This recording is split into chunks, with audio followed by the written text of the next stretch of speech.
Hello नमस्कार दोस्तों, कैसे आप लोग। आशा करते हैं आप लोग अच्छे होंगे। देखिए, अगर आप भी यहाँ पर सीआरपीएफ में फॉर्म भर चुके हैं या आप फॉर्म भरने वाले हैं सीआरपीएफ में, यहाँ पर मैं बतला दूं कि दो बड़ा बदलाव किया गया है जो कि इस वीडियो में हम आपको बताने वाले हैं। तो दो बड़ा बदलाव क्या किया गया है। सबसे पहला बदलाव अगर हम आपको बताएं यहाँ पर, तो सीआरपीएफ का जो ये भर्ती हो रहा है, तो इसमें जो रिजर्व्ड कैटेगरी वाले बच्चे हैं, जैसे कि ओबीसी कैटेगरी हो गया, आपका एससी हो गया, एसटी हो गया, या ईडब्ल्यूएस कैटेगरी के बच्चे हो गए, तो उन्हें साफ साफ बोल दिया गया है कि इस बार जो आपको कास्ट सर्टिफिकेट जमा करना है, क्या जमा करना है, कास्ट सर्टिफिकेट। वो आपका कैसा होना चाहिए, सेंट्रल लेवल वाला। कौन वाला, सेंट्रल लेवल का कास्ट सर्टिफिकेट। मतलब अगर कोई बच्चा गलती से स्टेट लेवल कास्ट सर्टिफिकेट यहाँ पर रखता है फॉर्म अप्लाई का लास्ट डेट से पहले, फॉर्म अप्लाई का लास्ट डेट आपका कितना है, 19 में, ठीक है। याद रखिएगा, 19 मई का पहले का सर्टिफिकेट बना हुआ होना चाहिए। और किसका करंट वाला बना होना चाहिए, किसका पुराना चल जाएगा, इसी वीडियो के अंदर हम बताएंगे। लेकिन उससे पहले दूसरा बदलाव क्या है यहाँ पर डॉक्यूमेंट्स को लेके, वो हम आपको यहाँ पर क्लियर करेंगे। इस एग्जाम में आपको पता होगा सीआरपीएफ में कि सबसे पहले आपका पीईटी होगा, मतलब फिजिकल एफिशिएंसी टेस्ट। सबसे पहले आपका दौड़ होगा, दौड़ होने के बाद फिजिकल स्टैंडर्ड्स टेस्ट होगा, मतलब कि आपका हाइट, वेट और चेस्ट नापा जाएगा। उसके बाद आपका एग्जाम होगा, एग्जाम के बाद आपका ट्रेड, अगर ट्रेड या स्किल टेस्ट होगा तो वे कराया जाएगा। फिर डॉक्यूमेंट वेरिफिकेशन, हर कुछ आपको यहाँ पर डिटेल में बताएंगे। इस वीडियो को पूरा देखिएगा। सीआरपीएफ में जो आपकी सैलरी रहती है 21,700 से लेकर 69,100 तक रहती है। मतलब जो आपकी स्टार्टिंग सैलरी सीआरपीएफ में ज्वाइन करने के बाद रहेगी, वो आपकी रहेगी 45,000 प्लस। ये 45,000 प्लस कैसे हो जाता है, देखिए इसमें बहुत कुछ मिलता है। ये बेसिक होता है 21,700। अब इस बेसिक पे में आपको मिलता है एचआरए, जिसको बोलते हैं हाउस रेंट अलाउंस, जो कि लगभग 5,000 रुपया रहता है। फिर डीए बोलते हैं, जिसको बोलते हैं डियरनेस अलाउंस, मतलब महंगाई भत्ता। महंगाई तो बढ़ते रहता है ना, तो वो सैलरी का आधा होता है। जैसे सैलरी 21,700 है तो उसका आधा, लेकिन हम लोग यहाँ पर 20,000 ही लेते हैं। कितना, 20,000 डीए ले लेते हैं। तो जोड़ जाड़ के आपको 45,000 प्लस जो है आपको सैलरी देखने को मिलता है। टोटल नंबर ऑफ वैकेंसीज आप देख रहे हैं यहाँ पर 9,175 वैकेंसी यहाँ पर है, जिसमें मेल के लिए जो है 9,096 वैकेंसी है और फीमेल के लिए मात्र 79 वैकेंसी है। अब यहीं पर क्या होता है ना, फीमेल वाली देखिए कि मात्र 79 है, फॉर्म अप्लाई नहीं करेगी, उसका सिलेक्शन नहीं हो पाएगा। अगर आपकी तैयारी मजबूत है या आपको लगता है कि आप तैयारी कर लेंगे तो आप फॉर्म अप्लाई जरूर कीजिएगा।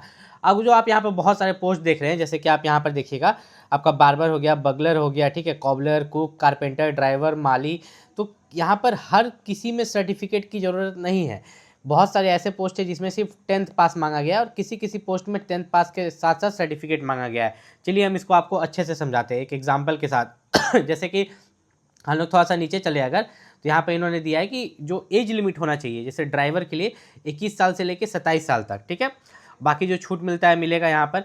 अब बाकी जितना भी पोस्ट के लिए है उसके लिए एज लिमिट 18 साल से लेकर यहाँ पर 23 साल तक है, ठीक है। जैसे कि ड्राइवर को छोड़ के बाकी जितना भी पोस्ट है, motor mechanic, cobbler, carpenter, tailor, brush band, pipe band, gardener, bugler, painter, cook, उन सभी के लिए एज लिमिट 18 से 23 साल है, जो कि 1/1/2026 को आपको पूरना चाहिए।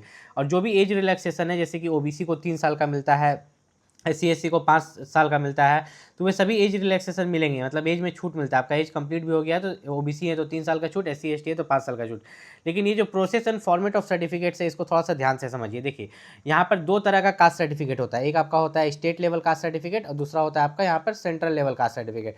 अब सीआरपीएफ जो है आपका सेंट्रल गवर्नमेंट जॉब है, तो यहाँ पर सेंट्रल वाला मांगा जाता है, स्टेट वाला नहीं मांगा जाता है, ठीक है। तो इस चीज़ का खास ख्याल रखिएगा। पहचानिएगा कैसे कि आपके पास सेंट्रल लेवल कास्ट सर्टिफिकेट है कि स्टेट लेवल का सर्टिफिकेट आपके पास है। और सर्टिफिकेट अपलोड करने के लिए नहीं बोला जाता है, बस आपके पास फॉर्म अप्लाई का लास्ट डेट से पहले आपके पास यहाँ पर होना चाहिए, ठीक है, बस ये बोला जाता है।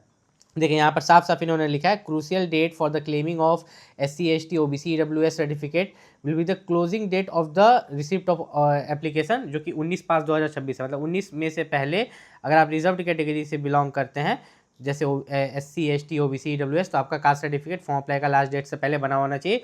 इन्होंने यहाँ पर साफ साफ लिख दिया। अगर ऐसा नहीं होता है तो डॉक्यूमेंट वेरिफिकेशन के समय ये लोग आपको रिजेक्ट कर देंगे, ठीक है। यहाँ पर ये चीज़ इन्होंने साफ साफ कर दिया। तो ये बहुत ही ज़रूरी चीज़ है, इस चीज़ को आप यहाँ पर खास ख्याल रखिएगा। अब जैसे आप यहाँ पर ड्राइवर के लिए देखिएगा, तो ड्राइवर के लिए क्या मांगा गया है, 10th पास मांगा गया है। और ड्राइवर का पोस्ट है तो उसके लिए मांगा जाएगा ना कि आपको गाड़ी चलाने आना चाहिए। अब यहाँ पर सीआरपीएफ में आप ज्वाइन कीजिएगा तो हेवी व्हीकल ही चलाना पड़ेगा, तो आपके पास हेवी व्हीकल का लाइसेंस होना चाहिए, जैसे जो बस या ट्रक का लाइसेंस होता है। यहाँ पर मोटर मैकेनिक में भी आपका जो है यहाँ पर 10th पास मांगा गया है और साथ ही साथ ITI मांगा गया है, जो कि मोटर व्हीकल में आपने यहाँ पर किया होगा। अब बाकी जितने भी पोस्ट है, ध्यान से समझिएगा, बाकी जितने भी ट्रेड्समैन के पोस्ट है उन सभी के लिए सिर्फ 10th पास मांगा गया है, ठीक है, सिर्फ 10th पास। कोई भी ITI नहीं मांगा, कुछ भी नहीं मांगा गया। आप 10th पास है तो आप यहाँ पर फॉर्म अप्लाई कर सकते हैं। अब ये जो पियोनर विंग है, मैसन और इलेक्ट्रीशियन, तो इसके लिए जो मांगा गया है 10th पास के साथ साथ कि आपको 1 साल का मैसनरी में या इलेक्ट्रीशियन में एक्सपीरियंस यहाँ पर होना चाहिए, ठीक है। बाकी जितने भी पोस्ट है उसके लिए सिर्फ 10th पास। चलिए तो यहाँ पर थोड़ा सा हम लोग नीचे चलते हैं ताकि आपको और भी क्लियर हो जाए। फॉर्म फीस मात्र 100 रुपये रखा गया है, जो कि काफ़ी अच्छी बात है। यहाँ पे थोड़ा सा नीचे चले अगर, तो इन्होंने दिया centre for PET, PhD, trade test, DV. तो आपको सबसे पहले पता है कि आपका दौड़ होगा सबसे पहले। तो आप जहाँ से भी है, मान लीजिए आप असम से है, तो आपका दौड़ इन 3 जगहों पर होगा। कहाँ पर होगा, फॉर्म जब भरिएगा तो आपको पता चल जाएगा, आपको आएगा एडमिट कार्ड, ठीक है, ऑनलाइन ही। बिहार है तो यहाँ से, छत्तीसगढ़ है तो यहाँ पर होगा। इन्होंने पूरा जगह यहाँ पर दे दिया है, और वो आपको ईमेल के जरिए भी आ जाएगा, तो आपको उतना टेंशन लेने की जरूरत नहीं है, ठीक है। अब यहाँ पर थोड़ा सा नीचे अगर चले तो यहाँ पर इन्होंने दिया है candidates will be asked to go through biometric data capturing followed by PET PhD. अब होता क्या है ना कि जब दौड़ होता है तो बच्चे लोग क्या करते हैं कि एक के बदले किसी और को दौड़ा देते हैं, इसलिए वहाँ पर बायोमेट्रिक टेस्ट भी होगा, ठीक है। मतलब आपका जो फिंगरप्रिंट रख के चेक किया जाएगा कि आप ही हैं कि नहीं है, कि कहीं दूसरा कोई तो दौड़ के लिए नहीं आ गया है। फिजिकल एफिशिएंसी टेस्ट में जो है, आप यहाँ पर अगर देखिएगा तो यहाँ पर जितने भी पोस्ट हैं ट्रेड्समैन के, तो उन सभी के लिए 5 किलोमीटर का दौड़ है 24 मिनट में मेल कैंडिडेट के लिए। फीमेल के लिए 1.6 किलोमीटर का दौड़ 8.5 मिनट में। तो ये तो हर एक बच्चा दौड़ लेगा जो दौड़ने में तेज़ होगा। यहाँ पर 5 किलोमीटर 24 मिनट में आप नहीं दौड़ लीजिएगा, और फीमेल 1.6 किलोमीटर 8.5 मिनट में। जिसको 1.6 किलोमीटर का मतलब नहीं समझ में आता है, 1.6 किलोमीटर होता है 1600 मीटर। कितना? 1600 मीटर। बाकी आपका water carrier, barber, hair dresser, इन सब के लिए मेल कैंडिडेट के लिए 1.6 किलोमीटर का दौड़ 10 मिनट में, फीमेल के लिए 1.6 किलोमीटर का दौड़ 12 मिनट में, ठीक है। तो और यहाँ पर थोड़ा सा अगर और नीचे चले, यहाँ पर तो इन्होंने दिया है पीएचटी। अब उसके बाद पीएचटी होता है, मतलब इसमें आपका हाइट उठ नापा जाता है। मेल के लिए 170 सेंटीमीटर होना चाहिए, फीमेल के लिए 157 सेंटीमीटर। बाकी जो लोग यहाँ पर एसटी कैटेगरी से हैं उनके मेल के लिए 162.5 और फीमेल के लिए 150। फिर आप अगर नॉर्थ ईस्ट से हैं या यहाँ पर पहाड़ी एरिया से, हिली एरिया से, तो आपको यहाँ पर हाइट में छूट मिलता है, जो कि आप यहाँ पर देख सकते हैं, ठीक है। यहाँ पर दिया गया है सभी के लिए। अब थोड़ा सा अगर नीचे चले तो इन्होंने दिया है कि चेस्ट जो होना चाहिए 80 सेंटीमीटर और 5 सेंटीमीटर एक्सपेंड करना चाहिए। सिर्फ मेल कैंडिडेट के लिए यहाँ पर चेस्ट मांगा गया है। और अगर आप हिली एरिया से हैं तो 76 होना चाहिए और 5 एक्सपेंड यहाँ पर करना चाहिए। थोड़ा सा नीचे अगर और हम चलें तो जो लोग यहाँ पर आपका पेट पीएचडी क्वालिफाई करेंगे, दौड़ क्वालिफाई करेंगे, उनको सीबीटी के लिए यहाँ पर एडमिट कार्ड आएगा कंप्यूटर बेस्ड टेस्ट के लिए, जिसमें 100 क्वेश्चन होंगे, 100 मार्क्स। जिसमें आपको रीजनिंग से 25 क्वेश्चन होगा, जनरल नॉलेज से 25, मैथ से 25 और इंग्लिश या हिंदी से 25। मतलब अगर आपको इंग्लिश आता है तो इंग्लिश से 25 क्वेश्चन कीजिएगा, इंग्लिश नहीं आता, हिंदी आता है तो हिंदी से 25 क्वेश्चन कीजिएगा। ऑप्शन रहेगा आपको, ठीक है। 2 घंटे का समय दिया जाएगा, जो कि काफ़ी अच्छी बात है। आजकल देखते हैं कि हर एग्जाम में 60 मिनट देता है, लेकिन यहाँ पर 2 घंटा का समय आपको मिल रहा है। लगभग 120 मिनट का समय आपको मिलेगा यहाँ पर 100 क्वेश्चन बनाने के लिए। अब ये जो है ऑब्जेक्टिव टाइप क्वेश्चन यहाँ पर रहेगा, और कंप्यूटर पर एग्जाम होगा, ठीक है। सीबीटी मतलब कंप्यूटर पर एग्जाम होगा, और एग्जाम इंग्लिश और हिंदी दोनों में होगा। मतलब मान लीजिए कि आपको रीजनिंग का क्वेश्चन हिंदी में देखना है तो हिंदी में भी देख सकते हैं। नेगेटिव मार्किंग आपका 0.25 मार्क्स का है। 0.25 मतलब 1/4। 4 गलत पर 1 नंबर आपका यहाँ पर कटेगा। अब नीचे अगर हम थोड़ा सा चले तो सिलेबस जो इन्होंने दिया है, सिलेबस 10th लेवल का है, क्योंकि बहुत अधिकतर पोस्ट क्या है, सिर्फ 10th पास पर है, ठीक है। उसमें कोई भी आईटीआई कुछ भी नहीं मांगा गया है, 10th पास है, आप फॉर्म भर पा रहे हैं यहाँ पर।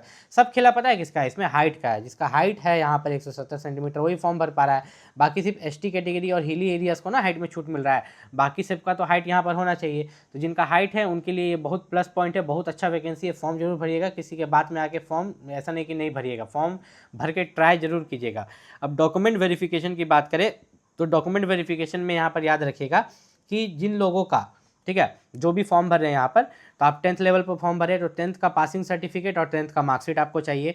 डोमिसाइल सर्टिफिकेट चाहिए कि आप रेसिडेंस कहाँ के हैं, ठीक है। आप बिहार से हैं, झारखंड से हैं, यूपी से हैं, तो आपका डोमिसाइल सर्टिफिकेट आपके पास होना चाहिए, ठीक है। साथ ही साथ यहाँ पर अगर थोड़ा सा नीचे चले तो कास्ट सर्टिफिकेट। कास्ट सर्टिफिकेट मैंने बताया था, ऐसा नहीं कि बाद में आप नया कास्ट सर्टिफिकेट बनवा लेंगे। जो फॉर्म अप्लाई का लास्ट डेट से पहले कास्ट सर्टिफिकेट बना होगा वही कास्ट सर्टिफिकेट डॉक्यूमेंट वेरिफिकेशन में देना है, ठीक है। इस चीज़ का खास ख्याल रखिएगा। तो अगर आप सीआरपीएफ में आप भी फॉर्म भरे तो सीआरपीएफ के सभी पोस्ट के लिए जो सबसे बेस्ट बुक है उसका लिंक मैंने इस वीडियो के डिस्क्रिप्शन में डाल दिया, वहाँ से जाके आप परचेस कर सकते हैं। कोई भी दिक्कत हो तो नीचे कमेंट करके पूछ सकते हैं। अगर आप भी सीआरपीएफ ट्रेड्समैन के लिए यहाँ पर किसी भी पोस्ट के लिए फॉर्म अप्लाई कर रहे हैं या फॉर्म अप्लाई कर चुके हैं तो याद रखिएगा सीआरपीएफ ट्रेड्समैन के लिए हर पोस्ट के लिए अलग अलग बुक आता है। तो सीआरपीएफ ट्रेड्समैन के लिए जो भी सबसे बेस्ट बुक है उसका लिंक मैंने इस वीडियो के डिस्क्रिप्शन में दे दिया है, वहाँ से जाके आप परचेस कर सकते हैं। साथ ही साथ इस भर्ती को लेकर अगर आपको कोई दिक्कत है तो आप नीचे कमेंट करके पूछ सकते हैं।